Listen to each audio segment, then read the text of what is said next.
Hello everybody, Milan from Green Dragon Minis over here, and today we're gonna be looking at unboxing a full booster break of the Dungeons & Dragons Icons of the Realms Boneyard. Finally, with several months of delay, these ones arrived to Europe, so I can show you as well how lucky or unlucky I will be when I open the booster boxes to see what is over here inside. So wish me luck, and if you like this video, hit the thumbs up, don't forget to leave a comment, and if you are new over here, please do me a favor and subscribe. Thank you. So without further ado, let's cut the foil and see what's inside.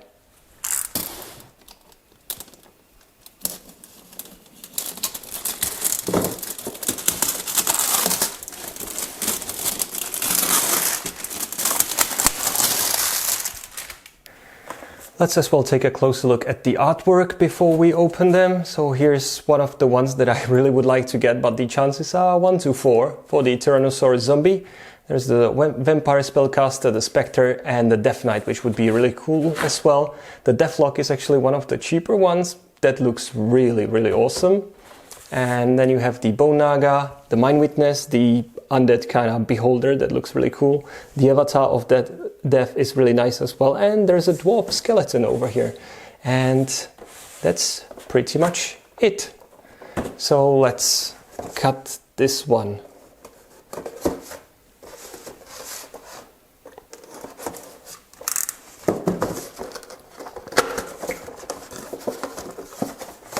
And look what we have over here. Oh God.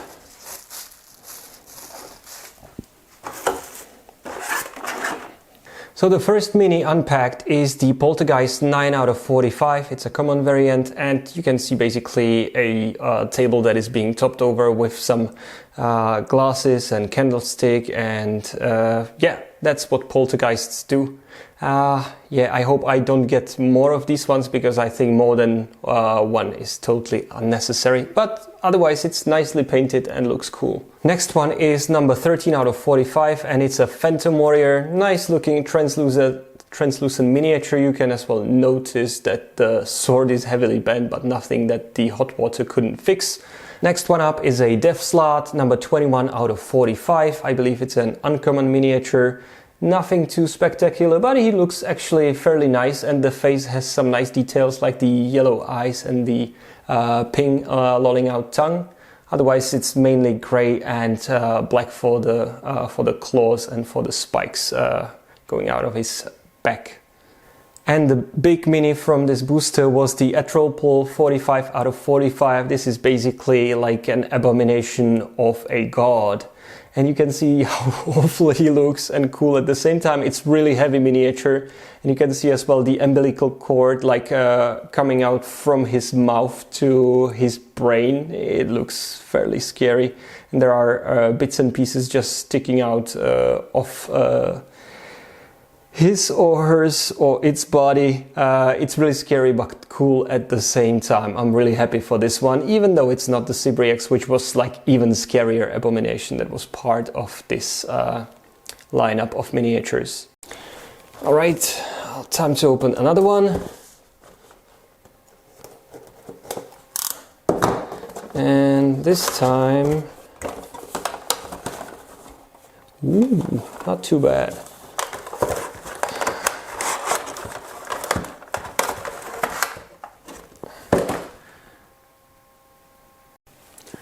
Here is the first one. We have a mummy, number 20 out of 45. It's a fairly detailed looking mummy, very spindly legs and arms, but it looks very nice, and I have only one mummy from the old editions, so this will be a nice addition in case I need more.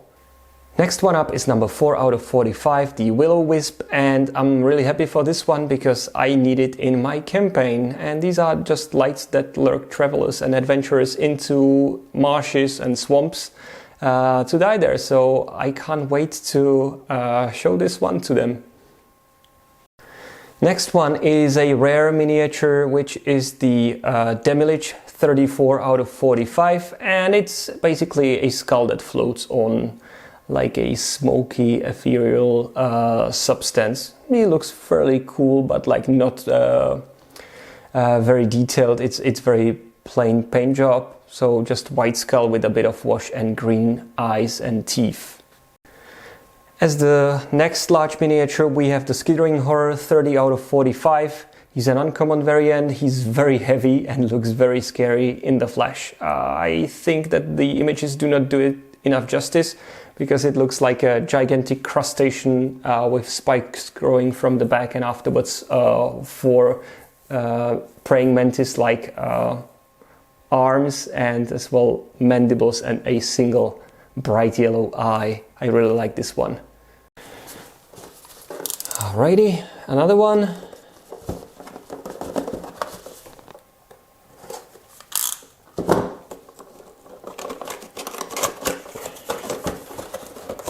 And yeah, well, it had to come at some time, but looks like we have another rare one over here. So first one from this booster is a Vampire Spawn 12 out of 45, and he looks actually fairly nice. And it looks like half of his face was eaten by something. There's like something black attached to his forehead. Otherwise the details are not too bad. So yeah, looking forward to using this one as well whenever his time comes.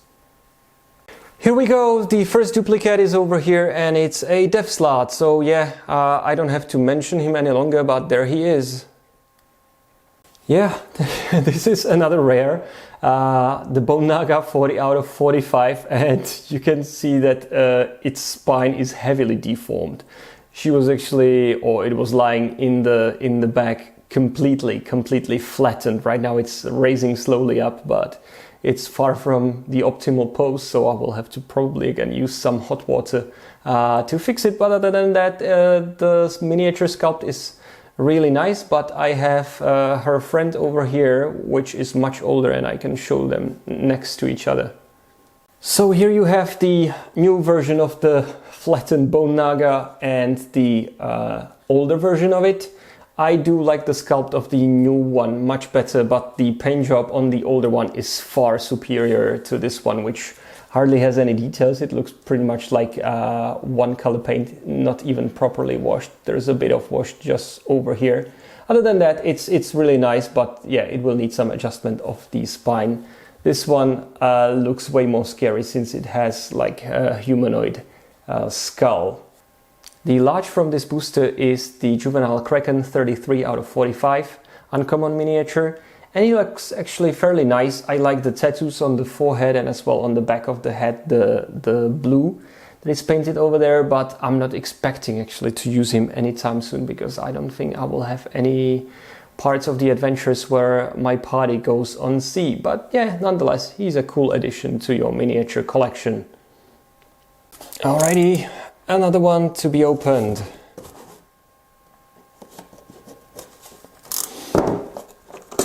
And this time something was loose inside there, and I know what it is right now. The first one of this booster is the Dread Warrior 8 out of 45. He actually looks fairly happy, to be honest, even though he's dead. But yeah, fairly simple paint job, but looks cool nonetheless. Next one up is a Zombie 14 out of 45, and this one looks like a zombie of an elf because of the pointy ears. I really do like the color scheme with the bright yellow, the dark green, and as well the brown and bit of red. The only thing I don't like over here that the paint is actually going on the stand of the miniature. Other than that, he looks very nice. This is the Drowned Assassin 11 out of 45, and he's got a big hunchback of God knows what it is growing on top of him behind his head, but he looks very scary, very rotten, and very heavily used, but I do like it. The large miniature of this booster is the Otyugh 25 out of 45. I actually didn't want to have this one because I have the very first old one standing over here, which is much larger, and I don't mind, to be honest, having two, but I don't think I will ever have to use two of them in the campaign. What I like about this miniature, as the other Otyughs, is that basically these are like walking three-legged garbage bins that have gigantic maw, and afterwards 2 tentacles that can like hold the prey, and the third tentacle has eyes in the middle of them. So this is how this creature looks around.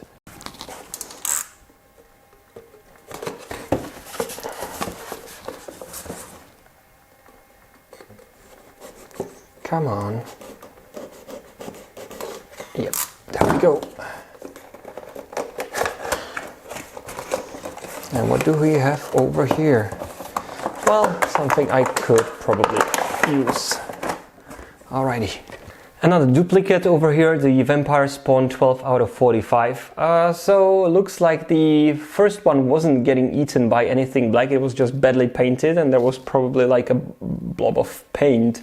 This one has face that looks much cleaner and much more defined. There we have the Guest 6 out of 45 with the gigantic lolling out tongue, and he looks actually very nice and very nicely detailed. Here we have a Ghost 18 out of 45, and as I said, I really like the translucent effects on the miniatures, so this one definitely looks very nice. Yeah, blue painted hands, little bit of blue on the hair and the face, but the rest is just translucent blue with a bit of black wash. The large one of this booster is the Ogre Zombie 28 out of 45. He looks actually fairly nice. I like the sideburns on him, and as well I like the purple flesh, or the rotting flesh that is just coming out of his wounds. I did not have any previous zombie of any giant or ogre, so he will be hopefully fairly useful. This one is really heavy, so let's take a look what's inside.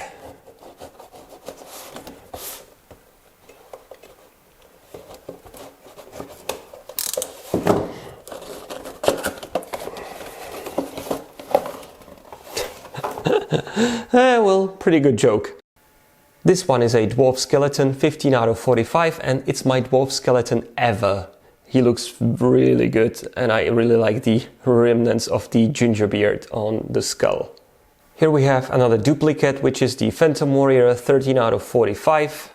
This one at least doesn't have the bent sword. Another duplicate in this box is the Dread Warrior, 8 out of 45. This one's face at least looks less funny, but still, he's looking like a very happy ghost.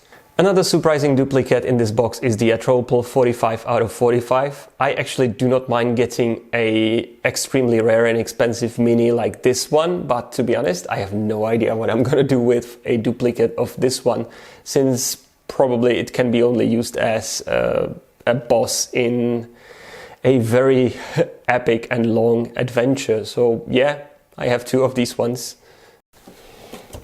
So this should be box number 7 as far as I know, and we do have, here we have a ghoul carrying a torn off or ripped off arm, similarly to the older versions of the ghoul miniatures. This one looks though very much more detailed, even though I think one of his eyes is a little bit off, and the number in the series is 7 out of 45. Next one is the Avatar of Death, which is very cheap miniature, but it's one of the ones that I really liked as soon as I saw the artwork and as well some of the previews of the series, and this one looks basically like a flying Grim Reaper. He's fairly large and tall for a medium-sized miniature, and I really do like the translucent scythe that he's carrying. The third medium-sized is a Goliath zombie, number 1 out of 45. This one has a lot of rotten flesh and scars, and you can as well see some remnants of the tattoos that the Goliaths usually have over their heads, or maybe it's just like battle scars. Who knows, but he's very tall again for a medium-sized figure. The large miniature of this booster box is the 27 out of 45, the Ochre Jelly, and that's again something that I really wanted to have because I don't have one yet, and this is again a creature that pretty much comes in all the adventures that you can imagine. It's very frequently used in D&D, so I'm really happy for this one, even though it's just a translucent yellow blob. And here is the lightest of the booster boxes, so let's see what is inside. I do not expect any miracles because it's the last of the booster brick. But yay, we have a skeleton horse. The first one up is a spawn of chaos, 10 out of 45, and this looks really horrifying. This is basically like a half-rotten corpse covered in maggots or whatever these green things are, but probably, yeah, just like some maggots that are eating the flesh of it. Not very nice to look at. This one is a Deathlok, 22 out of 45. It's pretty much an undead spellcaster, and I really liked as well, like seeing the previews of the miniatures. This one from the beginning, it's basically like undead half-rotten spellcaster, and the details on this one are pretty good actually. If you thought the Will-O-Wisp is not too big, then look at this crawling claw. 3 out of 45. This is the tiniest miniature that comes in the whole series. Well, if it was your only booster box, you would be probably disappointed at the size of this one, but you might find it useful as well in some of the adventures, but it's really, really tiny. And here we have the Warhorse Skeleton, 29 out of 45, and I have to say this miniature looks actually very, very nice, even though it's pretty lightweight and not too big for a large one.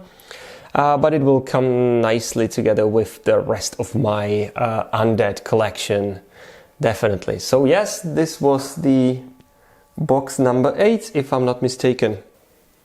So this is what I managed to pull from the booster break, which is 8 booster boxes. And to be honest, I'm really surprised to get 2 of the rarest miniatures over here. Yeah, shame I didn't get the Tyrannosaurus zombie or the Cybriax, which looks even cooler and even more horrifying than this abomination. But other than that, I'm really happy with the ochre jelly. The Avatar of Death is again one of my favorites, even though it's not rare or anything, but it just looks so cool and the sculpt is so nice for this one. The Deathlok again is one of the ones that I really like from the series, and the detail on this is pretty amazing. And the same goes for the Warhorse Skeleton, which looks really nice. And who doesn't want to add undead horrors in their army, right? So yeah, other than that, here you can as well see the reshaped Bone Naga, which looks right now much better than the flat version that I received in the box. And the rest of them will be nice addition to my other undeads. Yeah, there were some duplicates, but I'm not complaining too much about these ones. I have 2 Death Sloths, I have 2 Vampire Spawns, 2 of these ones, the Phantom Warriors, and I believe, yeah, 2 of the Dread Warriors, but otherwise that's not too terrible. So yes, that is all from my side. If you liked watching the video, hit the thumbs up button, feel free to leave a comment as well. And if you are new over here, please do me a favor and subscribe so you can help the channel to grow a little bit. And I'm gonna be here hopefully soon with some other D&D miniatures unboxing, because I purchased as well some singles again from trollandtoad.com and miniaturemarket.com. And I might as well show you some painting progress on some of mine that I have been painting. So until next time, stay safe, take care, and bye-bye, and have fun with D&D.